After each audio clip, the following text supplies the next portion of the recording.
하나님 말씀 로마서 4장입니다. 로마서 4장 17절에서 25절까지, 로마서 4장 17절에서 25절까지 한 절씩 교독하기로 하겠습니다. 4장 17절부터 한 절씩 교독합니다. 하나님 말씀입니다. 17절, 기록된 바 내가 너를 많은 민족의 조상으로 세웠다 하심과 같으니 그가 믿은 바 하나님은 죽은 자를 살리시며 없는 것을 있는 것으로 부르시는 이시니라. 아브라함이 바랄 수 없는 중에 바라고 믿었으니 이는 내 후손이 같으리라 하신 말씀대로 많은 민족의 조상이 되게 하려 하심이라. 그가 100세나 되어 자기 몸이 죽은 것 같고 사라의 태가 죽은 것 같음을 알고도 믿음이 약하여지지 아니하고 믿음이 없어 하나님의 약속을 의심하지 않고 믿음으로 견고하여져서 하나님께 영광을 돌리며 약속하신 그것을 또한 능히 이루실 줄을 확신하였으니 그러므로 그것이 그에게 의로 여겨졌느니라. 그에게 의로 여겨졌다 기록된 것은 아브라함만 위한 것이 아니요 의로 여기심을 받을 우리도 위함이니 곧 예수 우리 주를 죽은 자 가운데서 살리신 그를 믿는 자니라. 함께 할게요. 예수는 우리가 범죄한 것 때문에 내줌이 되고 또한 우리를 의롭다 하시기 위하여 살아나셨느니라. 아멘.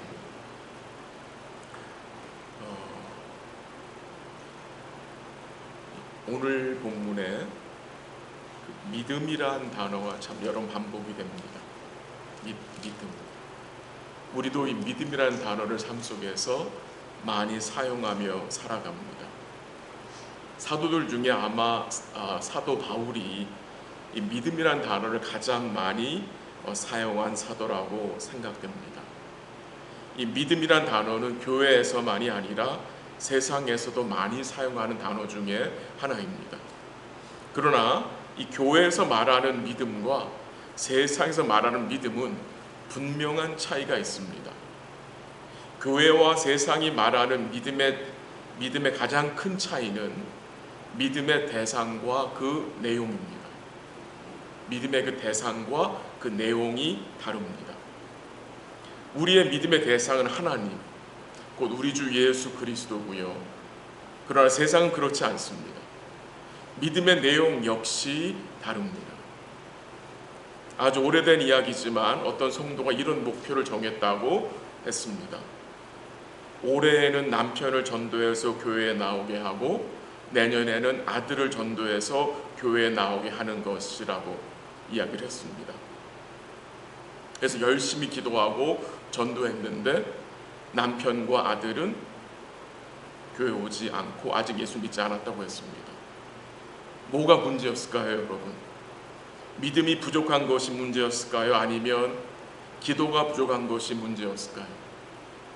답은 기도와 믿음이 부족해서 그렇게 된 것이 아니라 올해 남편이 돌아오고 내년에 아들이 돌아오는 것은 하나님의 약속에 들어있는 내용이 아니었기 때문입니다. 저의 말을 오해하지 않으셨으면 좋겠습니다. 믿지 않는 남편과 아들이 하나님께 돌아오도록 우리는 마음을 다해 기도해야 합니다. 그러나 문제는 내 마음대로 그 기간을 정해놓고 그 기간에 응답이 안 되면 낙심하고 절망하는 것은 믿음의 모습이 아니기 때문입니다. 믿음은 세상이 말하는 신념 같은 것이 아닙니다. 믿음은 또한 인간의 불굴의 의지를 말하는 것도 아닙니다. 믿음은 10번 찍어 안 넘어가는 나무가 없다는 식으로 무조건 밀어붙이는 것도 아닙니다. 믿음이 아닙니다. 제가 누구를 이렇게 책망하려고 그런 말씀 드린 것이 절대 아닙니다. 오늘 본문을 통해서 우리가 이 믿음의 내용이 무엇인지, 우리의 믿음의 대상이 누구인지를 돌아보자는 것입니다. 혹시 우리의 믿음이 내 식으로 사용되고 있지는 않는지, 우리가 추구하는 믿음이 성경적인 믿음인지를 우리가 말씀을 통해 돌아보자 하는 마음입니다. 오늘 본문 17절 보시면요, 아브라함의 믿음의 내용에 무엇이 포함됐는지를 우리는 알 수 있습니다. 17절 가실까요? 다 같이 시작. 기록된 바 내가 너를 많은 민족의 조상으로 세웠다 하심과 같으니 기가 믿은 바 하나님은 죽은 자를 살리시며 없는 것을 있는 것으로 부르시는 이시니라. 아멘. 아브라함이 믿을 하나님 어떤 분이라고 나옵니까? 17절 하반절에 죽은 자를 살리시며 없는 것을 있는 것으로 부르시는 이시라고 증거했습니다. 이 죽은 자를 살리신다, 무슨 말입니까? 생명을 주시는 하나님이심을 증거합니다. 생명을 주시는 주님, 또한 부활의 주님으로도 우리가 생각할 수 있겠죠. 그렇게 주님과 예수님과 그의 교회를 박해한 바울, 여러분 기억나시죠? 여러분 그가 어떻게 변화되었습니까? 그가 다메섹 석상으로 가다가 그 가는 길에 예수 믿는 자를 잡아서 핍박하고 감옥에 넣으려고 가는 거였죠. 근데 그에게 누가 나타났습니까? 부활하신 주님이 나타나셨습니다. 부활하신 주님. 그때까지 바울은 예수는 어떤 자였습니까? 이미 죽은 선지자 중에 하나로 생각했습니다. 그래서 바울은요, 이 예수님의 제자들이, 사도들이 그 죽은 선지자가 살아있다고 증거하는 것이 거짓이라고 생각하여 그것을 계속 어떻게 해요? 막고 다녔습니다. 그렇게 하지 못하게 했습니다. 그리고 예수의 도를 따라하는 자들을 어떻게 해요? 박해해서 그 예수를 믿지 못하게 했습니다. 근데 그 죽은 줄로 알았던 예수가 바울을 찾아온 겁니다. 부활하신 주님이 자기 앞에 나타나신 것입니다. 여러분 잘 아시다시피 바울은 그 죽음에 살아나신 주님을 이제 거기서 만나 어떻게 됩니까? 그 삶이 변하게 되잖아요. 그래서 아브라함 믿은 하나님이 어떤 하나님이냐? 죽은 자를 살리시는 하나님, 생명을 주시는 하나님으로 성경이 증거하고 있습니다. 그리고 두 번째는 17절 하반절에 뭐라고 나왔습니까? 없는 것을 있는 것으로 부르십니다. 없는 것을 있는 것으로 부르신다. 이 말씀의 의미는 무슨 의미입니까? 이 없는 것을 있는 것으로 부르신다는 의미는 하나님께서 약속하신 것이지만 그 약속이 아직 실현되지 않았을 때, 그리고 그 약속이 이제 실현되게 하시는 하나님이신 것을 말씀하시는 것입니다. 그 의미로 이해할 수 있는 것입니다. 하나님이 약속을 주시고 그 약속이 실현되는 과정이 있잖아요. 근데 그 과정을 지는 하나님 어떻게 하세요? 실현하시는 하나님. 그래서 이 있는 것으로 부르신다는 것은 하나님이 약속하신 것을 유효하게 이루신다는 말씀입니다. 그리고 이제 4장 18절 로마서 보면요, 한번 같이 읽을까요? 4장 18절 시작. 아브라함이 바랄 수 없는 중에 바라고 믿었으니 이는 내 후손이 이 같으리라 하신 말씀대로 많은 민족의 조상이 되게 하려 하심이라. 아브라함이 바랄 수 없는 중에 바라고 믿었다고 합니다. 그가 믿은 것이 무엇입니까? 물론 하나님이시죠. 오실 예수님이시죠. 그리고 동시에 하나님의 약속, 언약입니다. 바랄 수 없는 중에 바라고 믿었다. 여러분 그 상황이 어떤 상황이었을까요? 아브라함이 처한 그 상황, 바랄 수 없는 중에 바라고 믿었다 하는데 그 바랄 수 없는 그 바랄 수 없는 그 상황이 어떤 상황이었을까요? 그게 19절에 나옵니다. 19절 한번 가보세요. 같이 19절 시작. 그가 100세가 되어 자기 몸이 죽은 것 같고 사라의 태가 죽은 것 같음을 알고도 믿음이 약하여지지 아니하고. 그 19절 전반부에서 아브라함이 바랄 수 없었을 때의 그 상황이 어땠는지 말해주죠.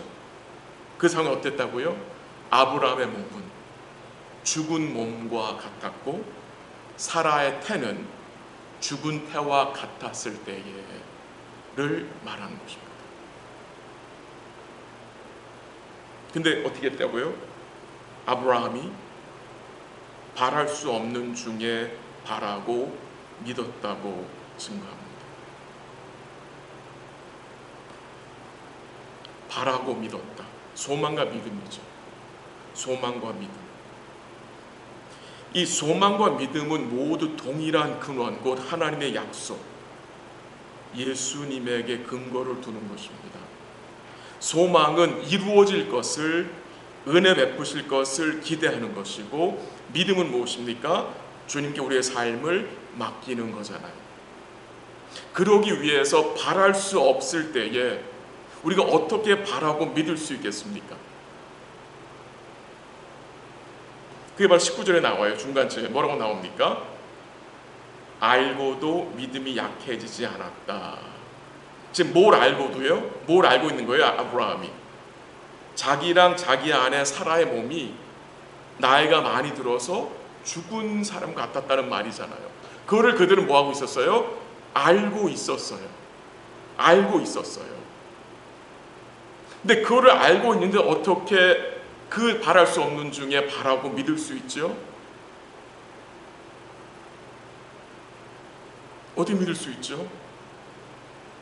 자기 몸이 죽은 것 같고 아내 사라의 태가 죽은 것 같은 것에 아브라함이 몰두하지 않았기 때문입니다. 몰두하지 않았기 때문입니다. 바랄 수 없는 그 상황에 아브라함이 집중하지 않았기 때문입니다. 그럼 어디에 집중하고 어디에 몰두해야 소망과 믿음을 지킬 수 있습니까? 한번 보세요. 21절 보세요. 21절 같이죠. 시작. 약속하신 그것을 또한 능히 이루실 줄을 확신하였으니. 지금 아브라함이 바랄 수 없는 중에 그가 어디에 초점을 두었습니까? 약속하신 그것을 또한 능히 이루실 줄을 확신했다. 무엇입니까? 하나님이 약속하신 그것, 그리고 그것을 주님이 이루실 것에 아브라함이 뭐 했다고요? 집중했다는 것입니다. 여러분들은 바랄 수 없는 중에 어디에 몰두하십니까? 어디에 집중하십니까? 많은 때 우리는 부족해서 바랄 수 없는 그 상황에 몰두합니다. 그럼 어떻게 됩니까? 더 낙심되죠. 더 좌절하게 돼요. 더 힘을 낼 수가 없게 돼요. 바랄 수 없는 중에 바라고 믿을 수 있던 것은 이 아브라함이 하나님의 은혜로 약속하신 그것을, 그리고 그것을 이루실 하나님께 뭐예요? 마음을 둔 것입니다. 이게 믿음인 것입니다. 하나님이 아브라함이 약속하신 그것이 무엇입니까? 후손에 대한 약속이죠. 후손에 대한 약속. 그럼 그 후손이 누구냐? 1차적으로는 이삭이고 궁극적으로는 예수 그리스도입니다. 예수 그리스도. 근데 아브라함이 이런 과정까지 오는 과정에서 그의 믿음의 여정을 돌아보면 어떤 삶이었습니까? 흔들림이 많았던 사람입니다. 많은 시험과 넘어짐이 있었습니다. 그 역시 말씀에 집중하지 않고 자기 생각에 집중하고 살았던 사람이었습니다. 아브라함과 사라는요, 하나님이 아들을 주신다는 말씀을 어떻게 했죠? 비웃었습니다. 비웃었어요. 후손에 대한 약속을 들었을 때에 두 사람은 어떤 마음 가지고 있었어요? 터무니없는 약속같이 여겼고요, 말이 되지 않는 약속이라고 생각했습니다. 내가 거의 100세가 돼가는데 아무 자녀가 없는데 어떻게 우리의 자손들이, 후손들이 하늘의 별과 같이 많아질 수 있어? 이 말도 안 되는 소리지. 터무니없는 소리지 라는 생각이 들지 않았겠습니까? 여러분과 제가 만약에 아브라함의 입장이었다면 우리 역시 믿지 못했을 것입니다. 지금 자손들이 하늘의 별과 같이 많아질 것을 말씀하셨는데 그런 모습이 전혀 보이지 않아요. 전혀 안 보이는 거예요. 가능성이라도 좀 보여주면 좋겠는데 가능성조차 보이지 않아요. 그래서 믿음은요, 이 믿음은 우리가 힘을 써 주를 의뢰해야 되지만 동시에 주님이 뭐 하시는 것입니까? 끝까지 우리의 믿음을 뭐 해주셔야 돼요? 붙들어 주셔야 돼요. 붙들어 주셔야 돼요. 여러분 과거 한번 돌아보십시오. 바랄 수 없는 상황 속에서 방법이 없어 보이는 상황을 맞닥뜨렸을 때에 우리가 포기할 때가 많았을 것입니다. 근데 주님 우리를 포기하지 않으시고 끝내 우리의 믿음을 어떻게 하셨어요? 붙들어 주신 것입니다. 그래서 여기까지 오게 된 것입니다. 주님이 붙들어 주지 않았다면 우리는 수차례 그냥 넘어진 거로 끝나는 것이 아니라 믿음을 버렸을지도 모릅니다. 창세기에서는요, 이 아브라함 믿음의 부족한 점을 많이 드러냅니다. 근데 오늘 본문 로마서에서는요, 사도 바울이 아브라함 믿음을 굉장히 어떻게 해요? 칭찬하는 모습으로 나타납니다. 그 이유는 이 사도 바울이 아브라함이 옛날 사람이라 잘 몰라서 그렇게 말하는 것이 아니라 지금 사도 바울은 아브라함 믿음을 하나님의 관점에서 하나님의 은혜 안에서 조명하고 있기 때문입니다. 아브라함의 믿음에는 많은 부족함이 있었습니다. 많은 넘어짐이 있었습니다. 하나님은 아브라함에게 하나님 자신이 그의 방패와 지극히 큰 상급이 되어 주시겠다고 약속하셨으나 아브라함 그 말 믿지 않았습니다. 자식 하나 안 주면서 무슨 큰 상급이야. 그래서 아브라함이 어떻게 얘기합니까? 우리 집에 있는 종 엘리에셀이나 나의 상속자로 삼아달라고 하나님께 불만을 토해냈습니다. 왜 그런 말을 합니까? 아브라함은 하나님의 약속을 믿지 못해서요. 그런 말이 나오는 거예요. 거기서 끝나지 않죠. 아브라함은 어떻게 합니까? 후손을 주겠다는 약속을 믿지 못해서 인간적인 방법을 따라서 그의 아내 사라의 여종인 하갈과 동침하여 후손을 얻어냈죠. 하나님 기뻐하신 게 아니었죠. 근데 이런 연약한 아브라함을 어떻게 해요? 주님이 끝까지 붙들어 이끌어 오신 것입니다. 포기하지 않으신 것입니다. 하나님이 이스라엘 백성들을 광야에 40년 동안 어떻게 하셨습니까? 수없이 그들이 범죄하고 하나님을 시험하며 하나님 원망하며 약속의 땅보다 애굽을 더 사랑하고 살았던 그 이스라엘 백성들을 하나님 어떻게 하셨어요? 버리지 않으셨죠. 버리지 않으셨습니다. 끝까지 은혜를 베푸셨고 결국 그들로 가나안 땅에 들어가게 하셨잖아요. 이 아브라함의 모습, 이스라엘 백성의 모습, 여러분과 저의 모습 아닙니까? 우리의 믿음의 분량 역시, 우리의 믿음의 성숙감 역시 하나님께서 어떻습니까? 부족합니다. 근데 감사한 것은 부족한 우리의 믿음을 주님 뭐 하신다고요? 붙들어 주신다는 것입니다. 그래서 소망이 있는 것입니다. 히브리서 12장 2절 한번 이렇게 들어보세요. 믿음의 주여 또 온전하게 하시는 예수를 바라보자. 여러분 잘 아시는 구절이죠. 믿음의 주여 또 온전하게 하시는 예수를 바라보자. 이 믿음의 주라는 말의 의미가 무슨 말이냐면요, 여러분과 저에게 믿음을 주신 주님이란 말입니다. 믿음을 주신 분이란 말이에요. 그래서 믿음의 주라고 표현했어요. 근데 이 믿음의 주이신 주님은 또 어떤 분이세요? 온전하게 하시는 이라고 해요. 온전하게 하시는 분. 무슨 말입니까? 믿음을 주신 주님이 그 믿음을 우리 안에서 온전하게 어떻게 하신다고요? 세워 가신다는 약속입니다. 그래서 소망이 있는 것입니다. 내가 내 믿음을 온전하게 할 수 없습니다. 근데 주님이 그렇게 하시는 거예요. 온전하지 못한 베드로의 믿음을 어떻게 하셨어요? 주님이 온전하게 세워 가시죠. 그래서 주의 양들을 먹이고 치게 하셨잖아요. 온전하지 못한 아브라함 믿음, 온전하지 못한 다윗의 믿음을 주님이 어떻게 하셨어요? 니들 알아서 잘해봐. 그렇게 하지 않으셨죠. 끝까지 그들의 믿음을 붙들어 주시고 세워주셨어요. 온전하지 못한 여러분 저의 믿음 역시 부족한 믿음인데 이 믿음을 주님이 어떻게 해요? 붙들어 주시고 끝까지 온전하게 세워주시는 것입니다. 그래서 소망이 있는 것입니다. 하나님의 약속을 천막 안에서 비웃었던 아브라함과 사라, 하나님의 약속의 말씀을 터무니없는 말로, 어이없는 말로 비웃었던 아브라함과 하나 사라잖아요. 근데 어떻게 해요? 결국 그 약속의 말씀을 아브라함과 사라가 어떻게 해요? 받아들이게 되었잖아. 하나님의 약속대로 사라가 이삭을 낳았잖아요.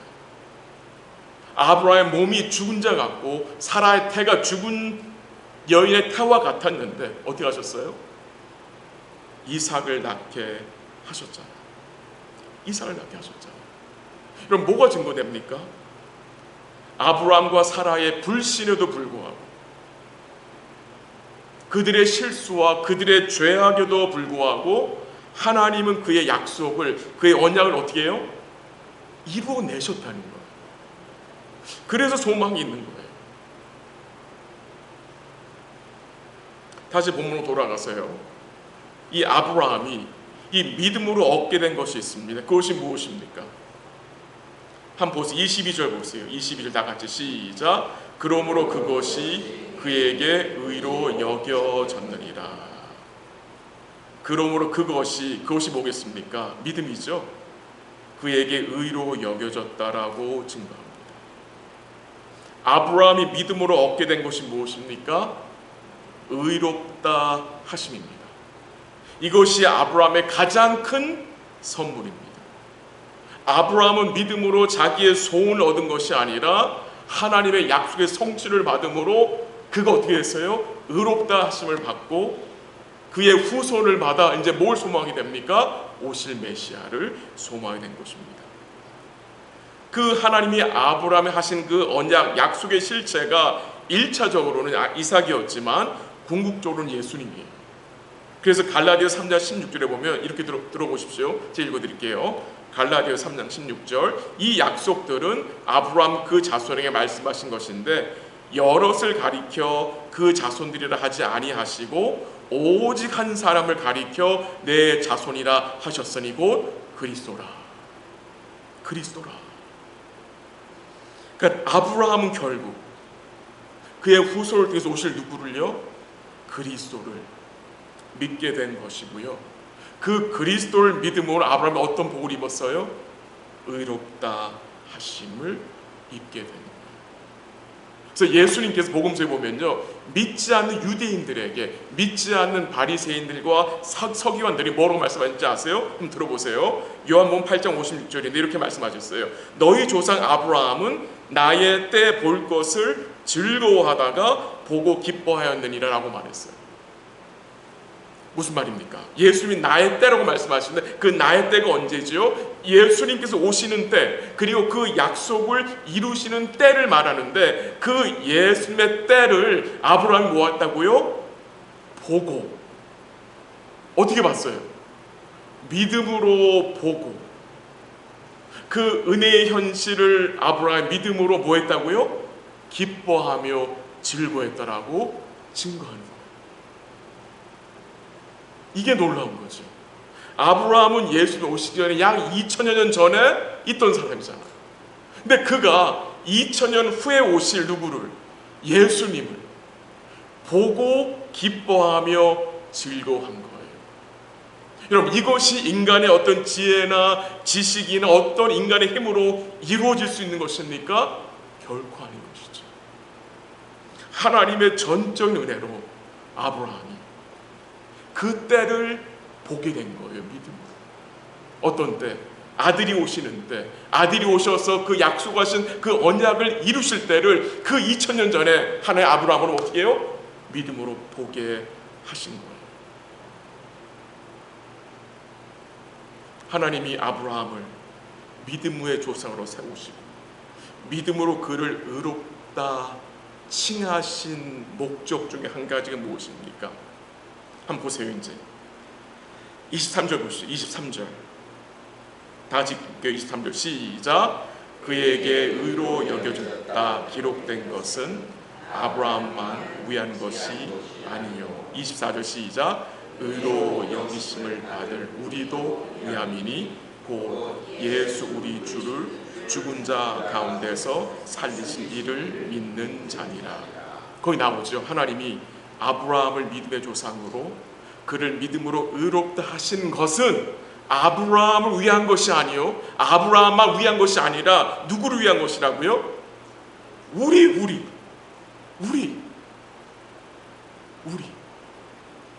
아브라함이 어떻게 믿음으로 구원받았는지를 보게 하심으로 여러분과 제가 주님을 믿게 하시려고 기록된 거라는 거예요. 그러니까 아브라함의 믿음의 그 대상과 내용이 여러분과 저의 믿음의 대상과 내용과 동일합니까? 다릅니까? 동일하다는 거예요. 틀리면 안 돼요. 틀리면 또 동일해야 되는 거예요. 아브라함 믿음의 대상과 그가 믿는 믿음의 내용이 우리가 믿는 그 믿음의 대상과 내용과 동일해야 한다는 거예요. 성도는 예수 우리 주의 죽으심과 부활하심을 믿는 자들입니다. 25절 가보세요. 같이 한번 읽죠. 25절 시작. 예수는 우리가 범죄한 것 때문에 내줌이 되고 또한 우리를 의롭다 하시기 위하여 살아나셨느니라. 아멘. 예수님이 우리의 범죄함 때문에 내어줌이 됐어요. 이 내어줌은 뭘 얘기하죠? 십자가 죽음이죠. 십자가 죽음. 우리의 범죄한 것 때문에 십자가에 내어줌이 됐어요. 그 말은 뭘 암시합니까? 나 때문에 죽은 거잖아요. 예수님. 내가 예수님을 십자가에 못 박은 장본인이잖아요. 나 때문에 죽으셨기 때문에. 우리가 그걸 인정하는 자들이잖아요. 나 때문에, 내 범죄함 때문에 예수님 십자가 달리셨잖아요. 우리 하나님께서는 우리의 죄를 우리에게 돌리지 아니하시고 누구에게 돌리셨습니까? 예수님께 돌리셨어요. 그리고 거기서 끝나지 않고 어떻게 됐습니까? 25절 마지막에 우리를 의롭다 하시기 위해서 어떻게 하셨다고요? 살아나셨다. 그러니까 우리의 믿음의 내용이 무엇입니까? 그리스도 예수의 죽음과 부활이죠. 그리고 우리의 믿음의 대상은 죽으시고 부활하신 예수 그리스도. 그게 증명되는 거예요. 오늘 설교 제목이 믿음의 대상과 내용이거든요. 우리는 주님의 부활 생명에 참여한 복된 자들입니다. 우리의 믿음이 누구를 그리고 무엇을 지향해야 하는지를 오늘 본문이 분명하게 설명하고 있습니다. 말씀을 정리합니다. 우리 사랑하는 성도 여러분, 주님 우리에게 무엇을 주셨습니까? 믿음을 선물로 주셨습니다. 그 믿음을 통해서 여러분과 제가 어떻게 됐습니까? 영원히 의롭다 여겨짐을 받았습니다. 이제 그 믿음을 선물로 받았기에 바랄 수 없는 상황에 처한다 할지라도 어떻게 해야 합니까? 바라고 믿어야 합니다. 오늘 이 저녁에 함께 기도하고 싶은 내용이 이것입니다. 바라고 바랄 수 없는 상황에 처할 때 그 상황에 몰두하는 것이 아니라 그 상황 위에 계신, 그 상황을 다스리시고 그 상황을 통해서 여러분과 저를 고치시고 변화시킬, 은혜 베푸실 그 주님을 모하는 거예요. 바라고 의뢰하는 것입니다. 본문 20절에 보십시오. 20절 한번 같이 읽죠. 시작. 믿음이 없어 하나님의 약속을 의심하지 않고 믿음으로 견고하여져서 하나님께 영광을 돌리며. 아멘. 무엇으로 견고하여져서요? 무엇으로? 믿음으로 견고하여져서 하늘에 뭐 한다고요? 영광을 돌린다. 여러분과 제가 계속해서 믿음으로 어떻게 됩니까? 견고해져야 합니다. 믿음으로 견고해진다는 말은 요동하지 않는다는 말이죠. 흔들리지 않는 믿음을 말합니다. 언제 우리가 흔들림을 멈출 수 있습니까? 우리가 언제 요동하는 것을 멈출 수 있습니까, 여러분? 영혼이 흔들리지 않는, 영혼이 요동하지 않는 누구를? 주님을 바라봐야. 우리의 믿음의 대상은 영혼이 흔들리지 않아요. 그분이 흔들린다면 우리 역시 흔들리는 거잖아요. 근데 영혼이 흔들리지 않고 영혼이 변동하지 않는, 요동하지 않는 그 주님을 우리가 집중할 때 우리 역시 어떻게 됩니까? 흔들리지 않게 되는 것입니다. 그 말은 무슨 말입니까? 여러분이 여러분 삶 속에서 마음이 흔들릴 때 그때가 언제였는지 생각해 보세요. 생각해 보시면 내가 그때 흔들리지 않는 주님을 바라보지 못할 때일 겁니다. 그리고 한 가지 더, 21절입니다. 제가 한번 읽을게요. 21절. 약속하신 그것을 또한 능히 이루실 줄을 확신하였으니라는 말씀이 나옵니다. 이 아브라함이요, 아직 하나님의 약속이 이루어지지 않았는데, 뭐 이루어질 가능성조차 보이지 않았는데 그거 어떻게 했어요? 확신했습니다. 확신. 그게 믿음입니다. 믿음은 약속에 확신하는 건데, 이 확신하였다는 단어의 의미에는 뭐가 포함되냐면요, 설득되었다는 말입니다. 설득입니다. 그래서 영어 성경에서는 persuade로 나왔습니다. 오늘 같이 기도하기 원하는 것은요, 우리의 믿음이 견고해지는 건데, 우리의 믿음이 견고해지기 위해서는 어떤 일이 있어야 합니까? 하나님이 약속하신 말씀에 설득이 되어야 합니다. 설득되어야 합니다. 설득을 당해야 합니다. 복음에 설득당하는 교회와 성도로 세워질 수 있도록 기도하시길 바랍니다. 거기서 믿음의 견고함이 나오는 것입니다. 우리 주위에 아직 복음에 설득당하지 못한 분들, 거기서 기도하시고요. 교회는 오지만, 와서 교회 뜰은 밟지만 아직 이 복음에 설득당하지 못한 분들이 여러분 아시는 분이 계시다면 기도해 주십시오. 그들의 믿음이 견고해져야 되는데, 그 견고함이 언제 나타나느냐? 하나님의 약속인 이 복음에 설득당해야 합니다. 그래서 내 생각을 버려야 합니다. 내 생각이 복음으로 바뀌어야 됩니다. 거기서 믿음의 견고함이 나타나는 것입니다. 믿음이 없이는 하나님을 기쁘시게 할 수 없습니다. 없습니다.